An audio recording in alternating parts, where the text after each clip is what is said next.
Assalamualaikum warahmatullahi wabarakatuh. Bismillahirrahmanirrahim. Alhamdulillahirabbil alamin. Wassalatu wassalamu ala asyrafil anbiya'i wal mursalin wa ala alihi wa sahbihi ajma'in. Amma ba'du. Segenap para alim ulama yang saya muliakan, para kiai, para guru, para tokoh masyarakat, pengurus Masjid Jami Al-Amin yang saya hormati, Bapak, Ibu, hadirin hadirat sekalian yang dimuliakan oleh Allah Subhanahu wa Ta'ala. Pada pagi hari ini di bulan yang baik, saya bertemu kembali dengan bapak-bapak dan ibu-ibu di Masjid Al-Amin ini untuk meneruskan pembacaan kitab hikam. Pada pengajian yang lalu di Masjid Al-Qurama, kita sudah membahas satu hikmah di mana Imam Ibnu Athaillah berkata, kaifa tukhraqu lakal awaidu wa anta lam tahrik min nafsikal awaida. Bagaimana Anda bisa mendapatkan hal yang luar biasa kalau Anda belum mengerjakan sesuatu yang luar biasa? Orang itu kalau biasa-biasa saja, maka jangan minta sesuatu yang luar biasa. Tapi saat orang bisa mengerjakan sesuatu yang luar biasa, maka nanti Allah akan memberikan sesuatu yang keluar dari kebiasaan. Kebiasaan kita melihat kalau ada mendung baru turun hujan. Rasanya sulit hujan tanpa didahului oleh mendung. Itu namanya hukum kebiasaan. Tetapi kebiasaan ini bisa Allah robah dengan iradahnya. Betapa sering kita keluar rumah itu dengan udara yang terik, tahu-tahu hujan. Sering pula sudah bawa payung, tidak hujan-hujan.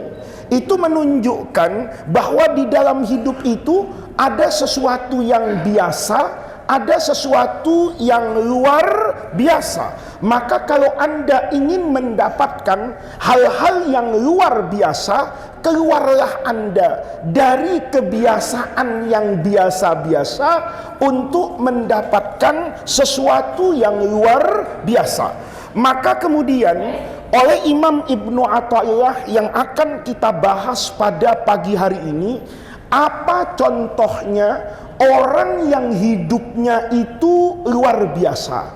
Kata beliau, masya'nu, ini ada dua riwayat di dalam banyak kitab hikam itu ditulis masya'nu. Tapi dulu guru saya itu ada yang mendapatkan redaksi yang berbeda, berbunyi laisa sya'nu. Jadi kalau dengar dua-duanya itu tidak usah disalahkan. Ada yang membaca masya'nu, masya'nu wujubut talabi, inna masya'nu anta anturzaqa, boleh anturzaqa husnal adabi. Masya'nu itu dalam bahasa Arab artinya bukan sesuatu yang penting. Kalau bahasa sekarang tidak penting. Wujudut talabi, terkabulnya keinginan kita dalam doa, itu tidak penting. Kalau saya misalnya hari ini punya begitu banyak keinginan, ibu-ibu misalnya hari ini kepengen punya emas 1 kilo misalnya, Bu, ya, maka karena kepengen bener, ibu kemudian ngapain itu, Bi? Berdoa, ya Allah, mudah-mudahan dapat uang buat beli apa ini? Emas. Itu kata Imam Ibnu Athaillah, tidak penting nanti doa ibu terjawab atau tidak terjawab. Keinginan beli emas itu terkabul atau tidak terkabul, itu bukan sesuatu yang penting dalam hidup manusia. Yang paling penting itu anturzaqa. Kalau kamu, kita semua itu diberikan rezeki oleh Allah. Apa rezekinya? Husnal adab, bagusnya akhlak dalam berdoa. Kita ini kadang-kadang sama Allah itu nggak ada akhlaknya. Kalau akhir bulan itu duha tiap hari. Kalau akhir bulan itu duha tiap hari. Doanya ngotot lagi, ngotot sama Allah itu. Allahumma inkana rizki fis sama. Kalau rezeki saya di langit, ya Allah. Lah kerjaannya ngojek, dari mana rezekinya di langit?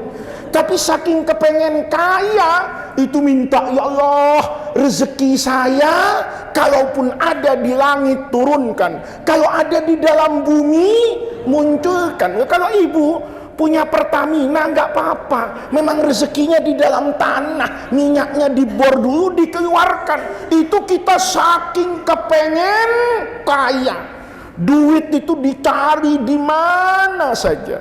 Nanti ini ada dua kejadian nih.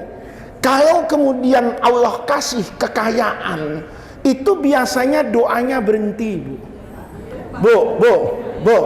Ibu nih sholat subuh di sini. Saya yakin karena di tasnya nggak ada uang 1 miliar. Kalau sekarang nih di tas merah ibu itu ada uang 1 miliar, kira-kira masih sholat subuh di Al-Amin nggak, Bu? Hah? Enggak, jujur banget nih, seneng saya nih. Ibu-ibu kayak gini kalau ngaji mantep ini ya. Belajar kejujuran diamalkan. Kita ini, Pak, mohon maaf, kita ini kadang-kadang suul adab sama Allah itu. Kita itu kalau minta sama Allah itu kemungkinannya dua. Kalau terkabul, ini ya, terkabul doanya, itu kadang-kadang lupa sama Allah itu. Begitu, ya Allah jadikan hambamu ini kaya, begitu kaya lupa sama Allah. Contoh terbaiknya siapa? Qarun. Qarun itu orang kaya paling terkenal loh. Kalau di Bendungan Melayu ini ada orang bangun rumah, gali-gali fondasi, tahu-tahu ketemu emas, Bu. Disebut harta apa itu?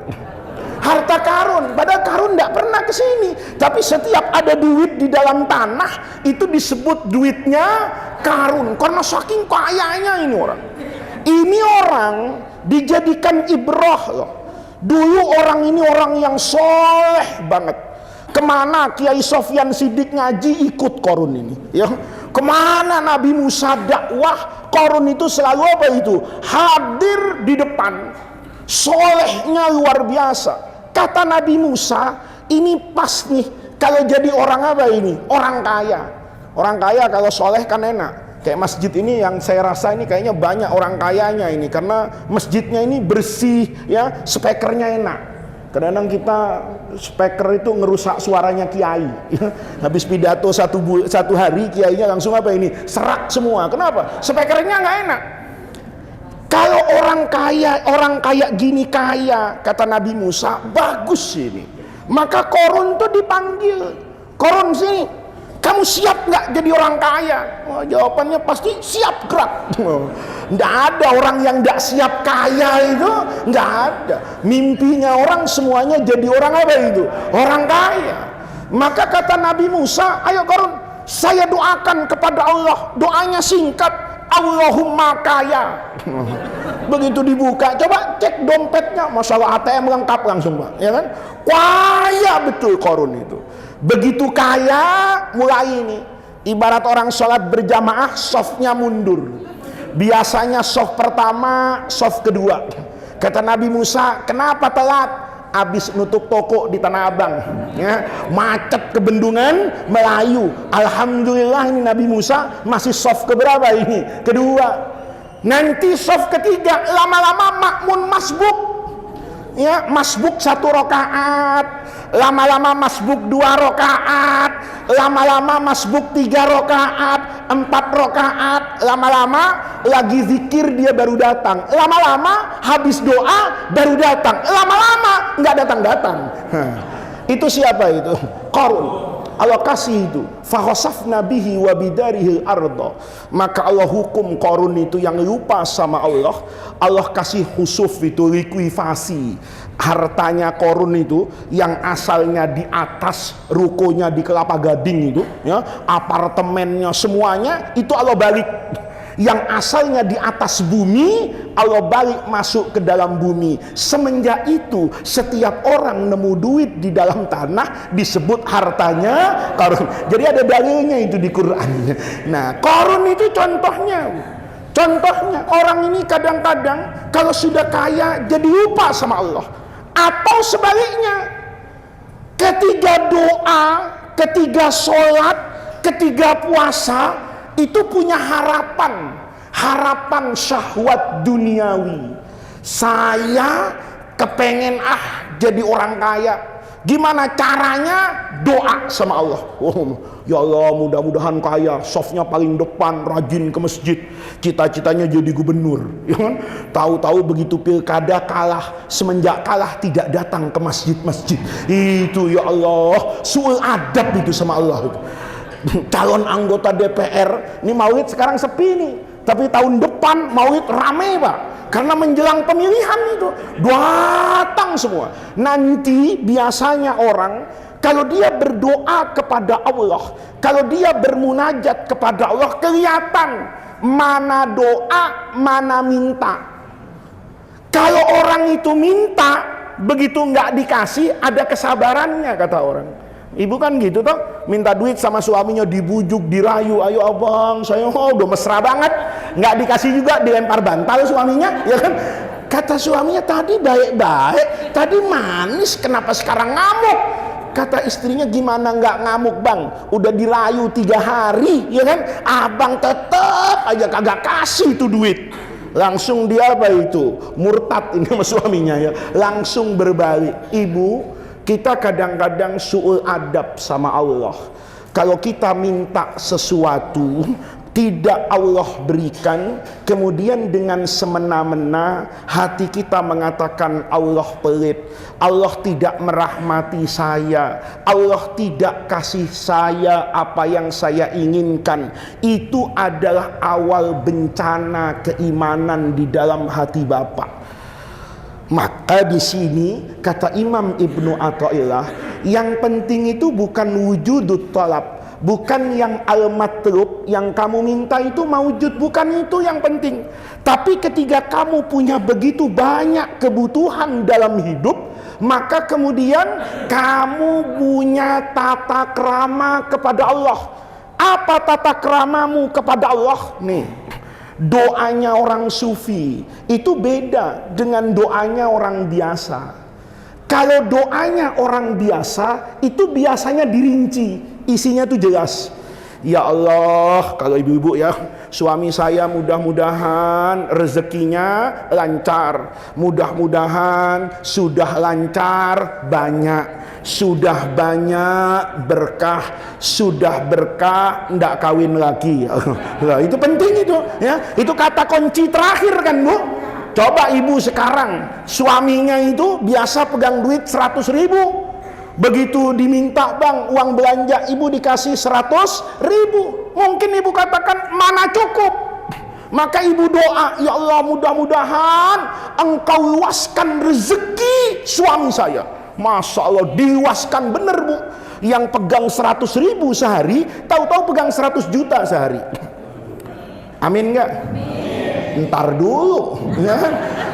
Begitu suaminya pegang uang 100 juta sehari, berarti sebulan 3 miliar. Kata suaminya, aneh, kemarin permintaannya banyak, duitnya nggak ada. Sekarang duitnya banyak, permintaannya kok nggak ada ya? Kenapa nggak ada? Tiap ibu minta, suami kasih, dikasih, duitnya masih banyak. Kalau kemarin permintaannya yang banyak, duitnya nggak banyak, suaminya mikir, ini sekarang duit kok nggak habis-habis ya. Tiap pagi ibu-ibu jangankan minta beras ya, karung-karungnya saya beliin ya kan. Ibu ini tiap hari mau masak, jangankan bumbunya, sampai kompornya gue beliin tiap hari, bayangin. Tapi duit nggak habis-habis. maka suaminya punya pikiran, ini berarti kurang rumah, ya kan? Karena kalau dikasih satu rumah doang, duit saya kok ndak habis-habis ya. Ini berarti kurang apa ini? Rumah, kawin lagi. Doanya diterusin nggak, Bu? Pasti ngomong, tahu gitu ya Allah, mendingan 100.000 tapi nggak nyakitin hati daripada 100 juta gosip di warung kopi di mana-mana, kan begitu dah? Bener nggak, Bu? Nah, makanya orang itu sama Allah itu jangan kemudian banyak-banyak apa itu minta yang ada syahwat dunyawiyahnya. Makanya dulu diajarin, Pak, ada bedanya antara at-talabu dengan ad-du'a. Kalau kita ini sering kadang-kadang merasa saya ini berdoa tapi kok nggak mustajab, saya begini. Padahal ini kalau kata guru saya, Allah itu tidak pernah tidak menjawab doa kita, tapi kita sering kecewa dengan permintaan kita. Ibu coba kalau doa, Rabbana atina fid dunya hasanah, doa tuh, Bu, ya. Yang tadi doanya Allahumma suami saya kaya, ada bedanya. Kalau doa Allahumma suami kaya, kadang-kadang belum tentu kaya, atau kaya jadi bertingkah. Orang kalau baru kaya itu tingkahnya banyak, Pak. Apalagi orang kaya mantan orang miskin, ya. Sama itu kiai juga gitu. Kalau kiai kecil diajak ke ganggang dulu mau kemana aja. Begitu tenar viral, amplopnya naik, harganya naik, susah dihubungi, ya. Susah dihubungi. Datang itu kiai, kenapa kok anak nelpon nggak diangkat-angkat? Waduh, anak sibuk. Ente kalau mau menghubungi saya, ini nomor asisten saya. Itu belagu tuh kiai, ya kan? Itu banyak apanya, itu banyak lagunya. Kalau ibu minta, ya Allah suami saya kaya, belum tentu, Bu. Apa yang ibu inginkan pada hakikatnya Allah berikan itu mendatangkan kebaikan.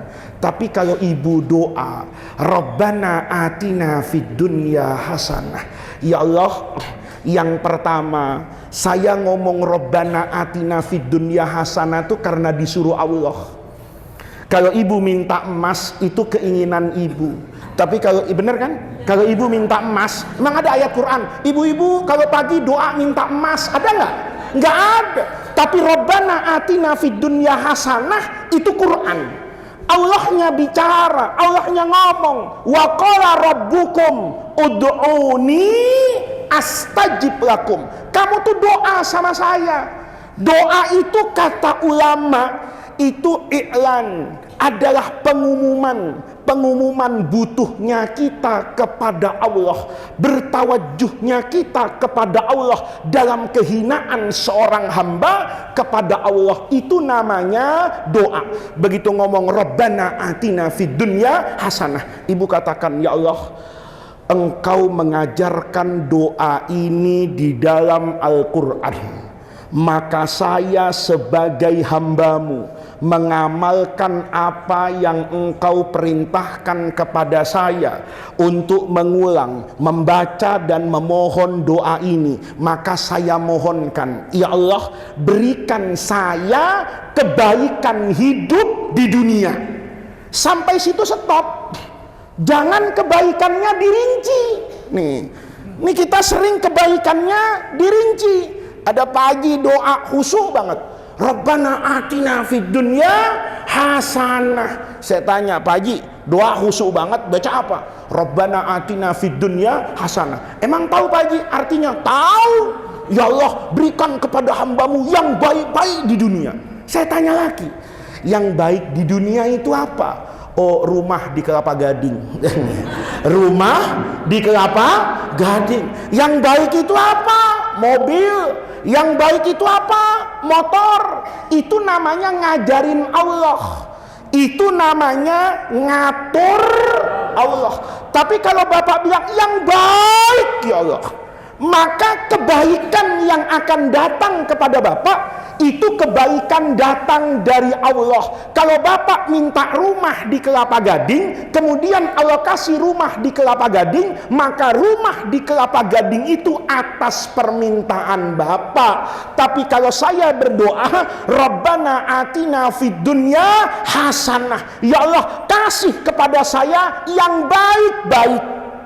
Begitu yang baik-baik jadi ustadz. Saya kemudian punya perasaan, ya Allah, saya kok tiba-tiba diustadkan orangnya.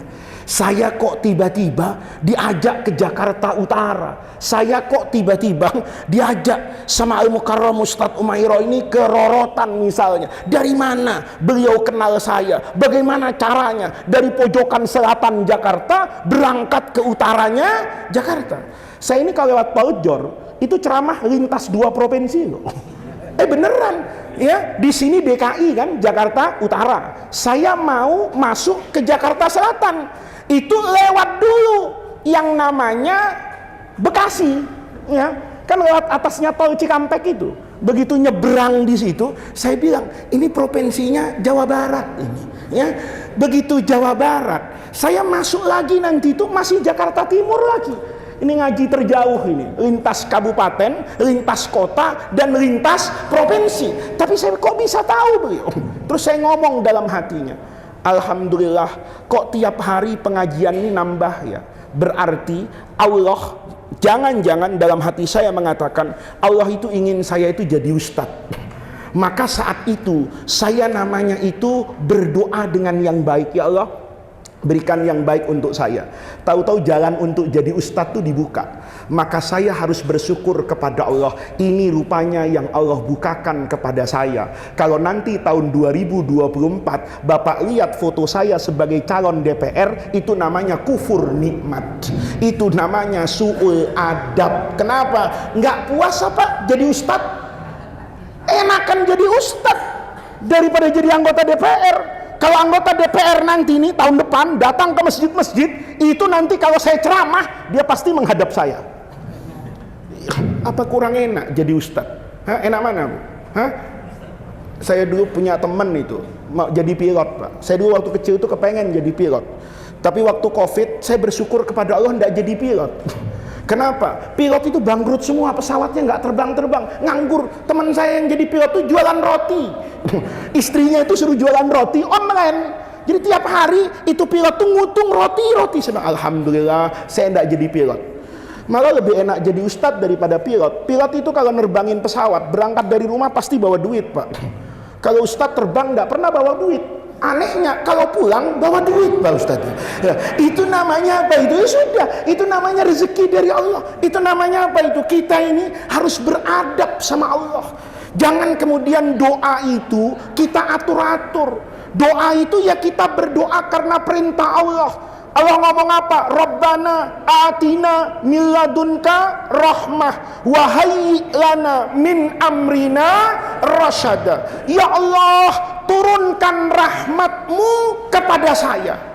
Rahmat itu apa?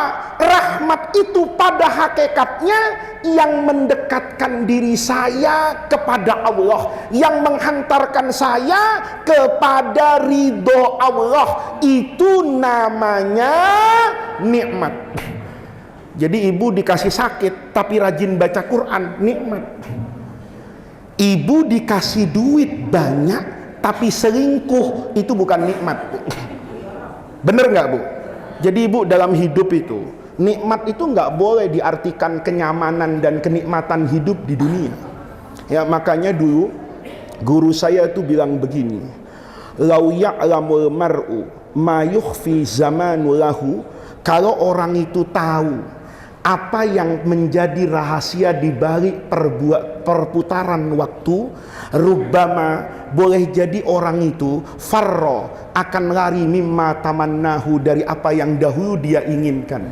Saya kadang-kadang kalau lihat pejabat tuh enak banget, Pak. Saya kadang-kadang mikir ya, kalau saya jadi presiden itu enak banget jalanan. Saya kemarin itu punya pengalaman luar biasa. Saya ngaji di tetangga pesantren, Pak. Biasanya 15 menit nyampe, tahu-tahu 3 jam. Ya. 15 menit nyampe, tahu-tahu 3 jam. Begitu selesai pengajian jam 1 malam saya pulang, beneran cuma 15 menit. Tapi berangkatnya 3 jam. Saya waktu itu mimpi, Masya Allah, kalau saya pejabat ini, pasti ada apa ini? Pengawal. Pasti ada forwarder, wah udah beres, nggak kena apa itu? Macet. Saya mungkin bermimpi dan berharap, ya Allah, enak betul kalau jadi pejabat, tanpa saya pernah tahu kalau kemudian Allah kabulkan doa saya, kemudian saya betul-betul jadi pejabat, boleh jadi saat saya dilantik jadi presiden itu adalah awal kehancuran saya. Kenapa? Setelah 3 bulan saya nyolong duit negara, ya kan? Setelah 4 bulan saya naikkan BBM, orang yang biasa muji-muji saya pasti langsung maki-maki saya. Saya akan mengatakan, tahu gitu mendingan gue jadi ustadz, nggak ada yang maki-maki, ya. Ini bapak-bapak penting banget, hari-hari ini penting banget. Itu yang namanya husnul adab sama Allah. Doa itu pakai apa yang diajarkan oleh Allah sebagai bentuk ibadah. Jadi doa itu ibadah, sepaket Pak.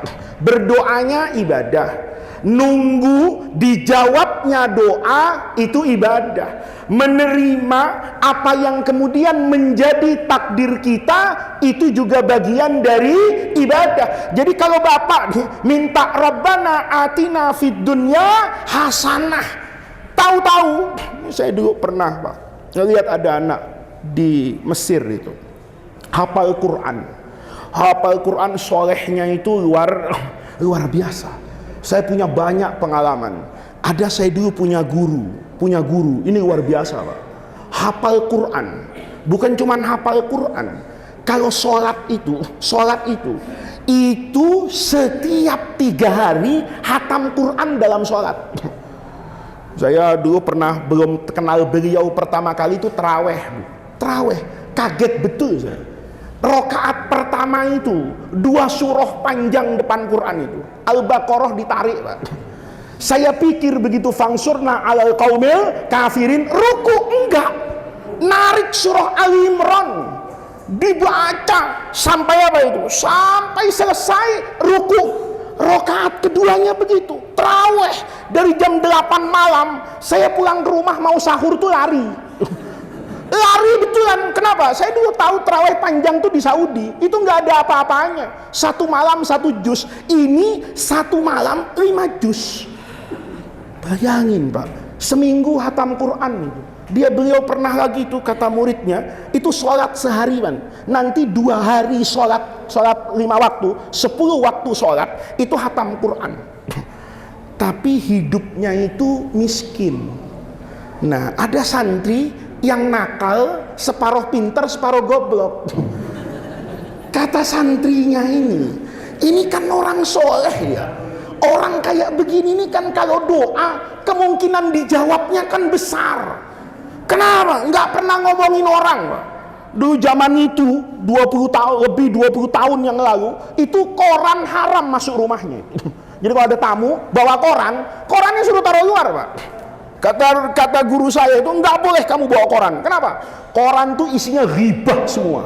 Ngomongin orang, ngomongin pemimpin, jangan masuk ke rumah saya. Saya nggak mau ada omong-omongan orang ghibah di sini. Saking jujurnya beliau, polosnya beliau. Beliau itu kalau makan Pak, itu mesti tanya. Ini kamu kalau muridnya bawa makanan, ditanya. Ini duit, ini makanan dari mana? Ya, apa nyolong, apa Spanyol, separuh nyolong. Kadang-kadang ada banyak santri Spanyol tuh banyak juga itu, ya. Kayak Sofyan Sidik pengalaman lah ya, makan bakwan 5 bayar 3, itu namanya makan Spanyol Pak. Makan separuh nyolong itu, gitu. Santri biasa dulu gitu tuh, haram itu Pak. Nah, itu beliau hati-hati karena saking solehnya ini orang, maka teman-teman tuh mikir gitu, ini orang miskin padahal solehnya luar biasa, kenapa nggak doa? Begitu banyak kita minta doa sama beliau dan kita melihat doa beliau itu dijawab sama Allah. Ada orang datang, guru saya minta supaya hafalan Quran saya kuat dan lancar. Kata gurunya, saya doakan nak, asal kamu mau ngapal Quran dengan benar, didoakan betul-betul hafal Quran. Yang satunya guru doakan saya bisa istiqomah sholat di belakang guru, karena sholat di belakang orang kayak gitu nggak gampang Bu. Ya bayangin 1 rakaat kadang-kadang 5 juz. Itu sholat di situ 3 hari, betis kita lebih keras dari singkong gitu Bu. Beneran itu. Kata guru, ya Allah guru, banyak orang yang melihat doa beliau itu apa itu? Mustajab. Maka santri yang separuh pintar separuh bego ini mikir ini, Ya kenapa nggak doain dirinya sendiri? Kenapa nggak doain apa itu? Dirinya sendiri. Ya waktu itu di Mesir, masjid itu belum pakai AC. Ya kalau di sini nggak pakai AC nggak masalah. Tapi di Timur Tengah nggak ada AC-nya, panas. Masjidnya itu pakai kipas angin sederhana. Maka santrinya itu bilang dalam hati, guru, kenapa guru ini kok nggak berdoa sama Allah gitu loh? Allahumma kaya, Allahumma makmur, Allahumma sejahtera begitu. Ada yang berani ngomong, guru, kenapa guru kok nggak berdoa minta kaya? Apa kata guru saya itu? Anakku, ini penting banget nih bu, ya penting banget. Kamu pikir Allah itu lupa sama saya? Enggak. Masa Allah itu ingatnya sama 9 naga aja yang jadi orang kaya? Ya, masa orang itu ingatnya sama apa itu? Sama Raffi Ahmad aja yang dikasih duit banyak itu? Enggak. Allah itu juga sayang sama saya, tapi bagian dari kesayangan Allah kepada saya dijadikan seperti ini untuk berkhidmat kepada Al-Quran. Itu luar biasa. Syekh Mutawalli Sya'rawi itu, yang cerita itu Habib Ali Zainal Abidin. Waktu beliau sakit, Syekh Mutawalli Sya'rawi yang kemudian akan apa ini? Wafat. Itu murid-muridnya mendoakan apa ini? Beliau didoakan gini, ya Allah mudah-mudahan guru saya diberikan sehat wal afiat. Berulang-ulang. Ini Syekh Sya'rawi itu bangun dari tidurnya, dimarahin santrinya. Kamu pikir saya itu tidak sehat wal afiat apa? Muridnya kaget, ya iya, kok lagi diinfus, paham Mbak? Lagi diinfus, ngeletak sakit, kan betul-betul apa itu? Sakit. Orang kalau sakit mintanya sehat walafiat. Maka muridnya itu bilang, ya Allah berikan guru kami ini sehat walafiat. Dilus-lus pahanya, ya Allah sehat walafiat. Yang ngelus ini orang-orang alim sebetulnya Pak. Itu beliau bangun marah. Kamu pikir saya itu tidak sehat dan tidak afiat? Kata muridnya, iya guru, kan guru sakit. Ini buktinya infus kan tidak sehat. Kan gitu kan? Kalau guru sehat kan tidak apa-apa, kata beliau itu. Kamu tahu enggak? Afiat itu apa? Afiat itu ketika hati kita tidak pernah memberontak dengan apa yang menjadi takdir kita. Afiat itu saat hati berdamai dengan apa yang Allah berikan kepada kita. Afiat itu saat hati kita melihat bahwa apa yang Allah berikan kepada kita itu adalah pemberian yang terbaik. Ini luar biasa. Kayaknya nggak ada nih di masjid ini yang kayak gitu, nggak ada. Termasuk saya nggak ada. Tapi itu yang diajarkan oleh Ibnu Athaillah itu bukan wujudut tolak, tapi husnul adab sama Allah. Ini penting banget Pak. Orang kadang-kadang itu fokusnya bagaimana doa saya itu mustajab. Fokusnya gimana caranya Pak Presiden Jokowi ini 3 periode. Fokusnya gimana Prabowo itu menang. Fokusnya gimana Anies itu menang. Fokusnya gimana Ganjar itu menang. Fokusnya gimana Erik itu menang. Fokusnya gimana Sandiaga itu menang. Bukan Indonesia yang baldatun thayyibatun wa rabbun ghafur. Yuk, yang nggak terima yuk berantem sekarang sama saya, ya kan? Nih. Beda dong kiai sama tim sukses gitu loh. Ajarkan masyarakat itu yang baik dan benar. Lupakan hawa nafsu. Coba kita lihat Indonesia hari ini kalau mau jujur. Masalahnya kan dari dulu itu aja. Hari ini kita teriak BBM mahal. Memang BBM mahal baru hari ini. Dulu rasanya zaman Pak Harto, kita protes BBM mahal itu dari zaman Pak Harto. Hukum itu enggak benar. Memang dulu pernah ada hukum yang benar di Indonesia? Enggak ada. Berapa banyak hukum itu yang diputar balikkan. Kalau kaya mesti menang. Kalau miskin biasanya kalah. Sudah kalah salah. Apa salahnya miskin? Lihat, saya mau tanya. Penegakan hukum, dipermainkan hukum itu kapan? Dari dulu. Orang teriak pemilu curang, itu dari kapan? Dari dulu. Ini jangan orang itu kecewa sama macan, kemudian bernostalgia sama buaya. Jangan orang kecewa sama buaya kemudian ngelus-ngelus serigala. Nggak bisa. Ayo saya tanya sama ibu, pemilu kita itu setiap tahun pernah nggak jujur? Nggak pernah. Zaman Orde Baru lebih hebat lagi. Kalau Pak Harto ngomong dulu, di Jakarta Golkar menang 90% tanpa survei, tanpa apa-apa, beneran menangnya itu. Wali itu. Wali itu. Sebelum terjadi sudah tahu kalau nanti pemilu ini Golkar suaranya 70%. Panitianya dia, saksinya dia, semuanya dia. Ayo saya tanya sama Bapak, kapan orang itu percaya pemilu jujur? Nggak ada, pasti bilang nggak jujur. Dan yang ngomong nggak jujur itu kalau kalah. Ya, kalau menang mesti ngomong pemilu ini baik-baik saja, Indonesia demokrasinya bagus. Saya mau tanya, masalahnya itu pernah selesai nggak? Nggak pernah. Kenapa? Jangan-jangan kita itu tidak pernah berharap Indonesia baik secara murni berhenti. Tapi saya selalu berharap, ya Allah, kalau saya pendukung Pak Jokowi, mudah-mudahan Indonesia ini baik, tapi yang menang Jokowi. Begitu Pak Jokowi kalah, saya frustasi, maka semua yang ada di Indonesia ini saya maki-maki. Apaan negeri ini? Padahal itu semua bukan lahir dari hati saya yang tulus, tapi kebencian saya kepada seseorang. Ini kalau nggak setuju dengan ceramah saya, minggu depan pecat, nggak usah datang lagi ke sini, nggak masalah saya. Ya, tapi saya nanti hilang beban saya di hadapan Allah. Masalah yang tidak pernah selesai. Maka kalau Bapak tanya, ayo ngaji hari ini pas banget. Masya'nu itu bukan wujudut tolab, bukan menangnya orang yang kita cintai, bukan menangnya orang yang kita dukung, tapi tata krama sama Allah. Apa itu tata krama sama Allah? Doa sekarang. Kalau orang nanya sama kiai itu, kiai ini menjelang pilpres, saya harus dukung siapa? Kalau saya jawab, kamu harus dukung dirimu sendiri untuk membersihkan jiwa dan ragamu dari semua sifat kotor. Taruh jidatmu dalam sujud yang panjang, berdoa kepada Allah, ya Allah, jadikan negeri ini negeri yang baik, jadikan negeri ini negeri yang berkeadilan, jadikan negeri ini negeri yang aman di mana kita bisa beribadah kepada Allah dengan tenang, jadikan negeri ini negeri di mana Islam itu bisa berkumandang, jadikan negeri ini di mana hadis Rasulullah itu bisa menjadi cerminan dari setiap orang muslim di negara Pancasila ini. Ya Allah, itu yang saya minta. Selesai. Kalau ditambah, mudah-mudahan Pak Prabowo yang menang itu tim sukses. Ya, itu tim sukses. Kalau ditambah, mudah-mudahan Pak Ganjar yang menang itu tim sukses. Kalau ditambah, mudah-mudahan Pak Anies yang menang itu tim sukses. Adil kan pidato saya? Ya, ini saya marah-marah gini karena ada jemaah juga, murid saya itu ada yang kurang pintar dan kurang bodoh, Pak.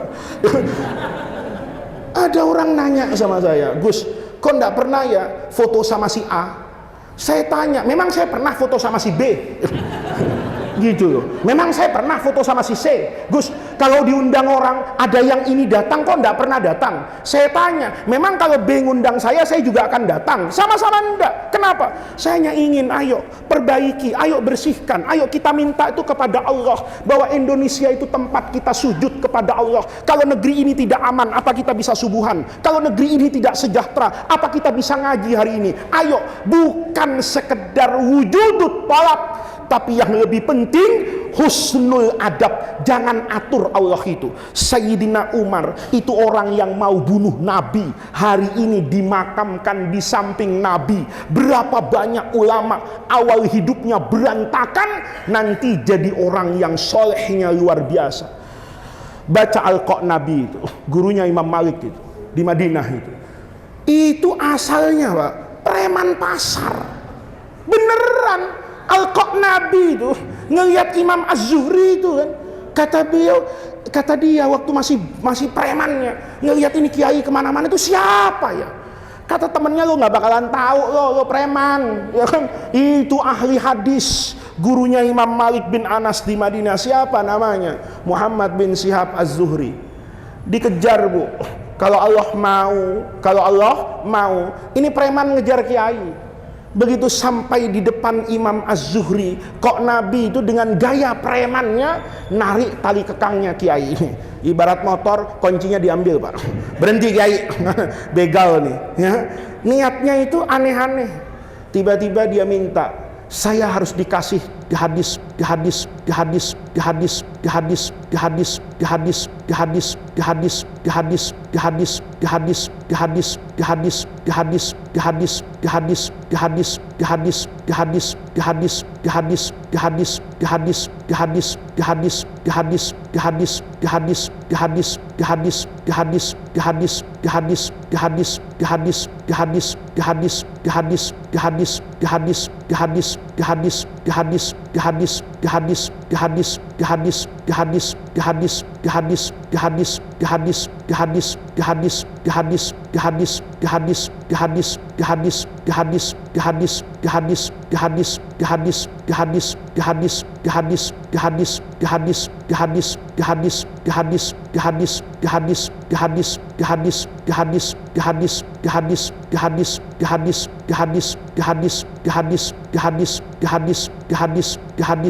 hadis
hadis